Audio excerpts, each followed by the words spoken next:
দল হারলেও ব্যক্তিগত নৈপুণ্যে উজ্জ্বল ছিলেন বাংলাদেশের সাকিব আল হাসান। বিগ ব্যাশে অ্যাডিলেড স্ট্রাইকার্সের হয়ে ইনিংস সর্বোচ্চ 46 রান করেন তিনি। পরে বল হাতে নেন 2 উইকেট। ফ্র্যাঞ্চাইজি টুর্নামেন্টের প্রায় সবগুলো ভার্সনে খেলা সাকিব আল হাসানের সাথে এবারে পরিচয় হলো ডাউন আন্ডারের সবচেয়ে বড় বিগ ব্যাশ টুর্নামেন্টের।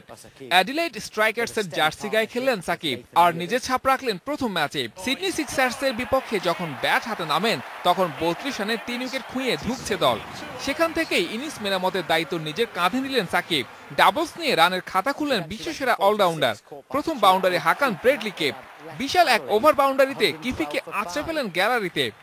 এরপর 2 ওভার বাউন্ডারি 3 বাউন্ডারিতে পৌঁছে যান 50-র কাছাকাছি। 4 রান দূরে থাকতে আউট হন সাকিব। বল হাতেও কম গেলেন না বিশ্বসেরা অলরাউন্ডার সাকিব। প্রথম শিকার মোজেস এনরিকেস। দ্বিতীয় wicket half centurion Michael Lumb. 4 over bowling করে 21 রান দিয়ে 2 উইকেট নেন সাকিব। Saiful Majumder, Independent news.